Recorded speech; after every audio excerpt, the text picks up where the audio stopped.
माझ्यासोबत प्रितेश मांजरेकर सर आहेत, जे स्वतः अभिनेते आहेत आणि स्वतःचं लिखाणकाम सुद्धा अतिशय सुंदर आहे. या नाटकामध्ये आंध्राच्या सोबतीमध्ये त्यांची भूमिका अतिशय सुंदर आहे. एका हिरोच्या मित्राचा रोल करतायत ते.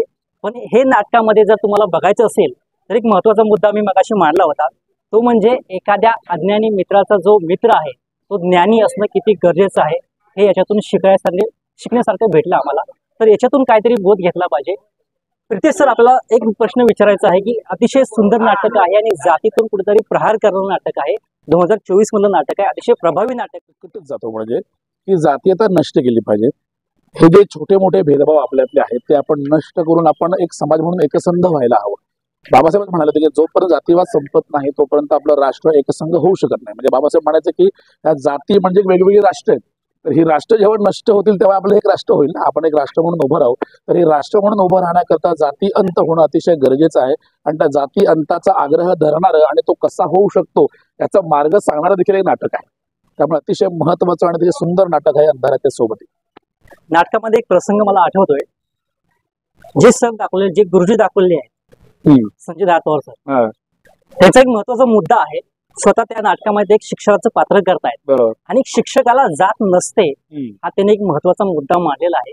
म्हणून जास्तीत जास्त लोकांपर्यंत कुठेतरी प्रभाव पडला पाहिजे जाती अंताचा शिक्षकांच्या माध्यमातून. काय सांगा? बरोबर.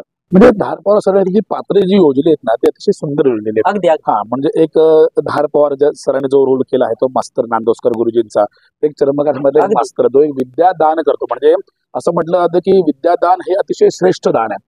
पण अशा प्रकारे दाने व्यक्तीची सुद्धा जात बघून त्याला जर कोणी डावलत असेल तर इथली जातीयवाद किती प्रखर आहे याचा आपल्याला इथून आपल्याला बोध होतो. शिवाय ते कॅरेक्टर दाखवलेलं आहे ते रंगल्या सावंत, जे मराठा समाजातले असतात, की त्यांना तर उपरती होऊ लागलेली आहे की अरे आपण खूप चुकलो, आपण चुकीच्या मार्गाने चाललो होतो, आपण आता या मार्गाने चाललेलो होतो. अशा प्रकारचे उपरती होणारे एक कॅरेक्टर आहे. असे त्यांनी खूप छान छान आपल्या कॅरेक्टर्स त्यांनी योजले जेणेकरून हा जो स्तर आहे जातीचा, म्हणजे आता चर्मकार आणि बुद्धिस्ट हे आपण SC मध्ये मोडणारी एक जात झाली, धर्म झाले. आपण मराठा हे आपण आतापर्यंत अप्पर कास्ट म्हणत होतो, ते आता आरक्षण मागून आता OBC मध्ये समाविष्ट होणार आहेत. तर अशा प्रकारे ही पात्र योजना आणि आत्ताची परिस्थिती बघून समाजामध्ये सध्या काय चालू आहे, काय वास्तव आहे, म्हणजे कोण उपोषण करत आहे, त्यांना आरक्षण मिळायला पाहिजे यासाठीचा.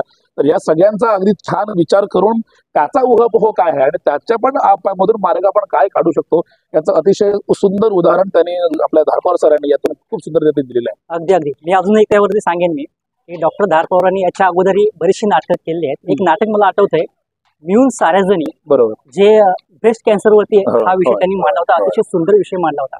म्हणजे प्रत्येक वेळेला काहीतरी वेगवेगळ्या त्याच्या गोष्टी ज्या आहेत ना ते त्यांच्याकडून शिकण्यासारखे आहेत आणि या वयामध्ये सुद्धा ते अभिनय करतात. ही फार मोठी गोष्ट आहे. सरांचं खरंच खूप कौतुक आहे. खरंच म्हणजे खूप कौतुक आहे. कसं आहे की जेव्हा आपल्याकडे पैसा असतो, आपण साधनं आपल्याकडे असतात, तर अशी साधनं असताना आपण एखादं करमणुकीचं निवड आता करू शकतो ना.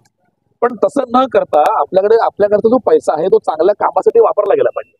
बाबासाहेबांनी आपल्या खांद्यावर जबाबदारी जी दिलेली आहे ती आपण जबाबदारीचं भान राखून अशा प्रकारे आपण पेरत राहणं आणि जाती अंतर्गत आग्रही राहणं आणि प्रत्येक वेळेस नाटकातून नवनवीन समाज संदेश देणं. म्हणजे तुम्ही आता म्हटलं मिळून साऱ्या जणी, त्यांनी आधी पण केलं होतं अस्तित्व जमतील भूता, हे मला वाटतं व्यसनाधीनतेवरती आधारित नाटक होतं. म्हणजे प्रत्येक वेळेस प्रत्येक नाटकातून ते एक समाज संदेशाचं काम ते धारपवार करत असतात आणि या वयात त्यांचा उत्साह, या वयात त्यांना समाजाला आपण काहीतरी देणं लागतो ही असलेली जाणीव, त्या जाणीवेची भान आणि त्या भानातून उभारलेल्या अख्खा हा परिवार अंधाराच्या सोबती खरंच ग्रेट आहे. आणि त्यासाठी डॉक्टर श्रीकांत धार पवार सरांना माझं हॅट्स ऑफ आहे, त्यांच्या या वयासाठी सुद्धा आणि त्यांच्या प्रयत्नासाठी सुद्धा. धन्यवाद सर. पुन्हा एकदा एवढं सांगेन की अंधाराची सोबती अतिशय सुंदर नाटक आहे आणि नाव जरी छोटं असलं तरी अर्थ फार मोठा आहे. म्हणून प्रत्येकाने हे नाटक आवर्जून पाहायला हवं.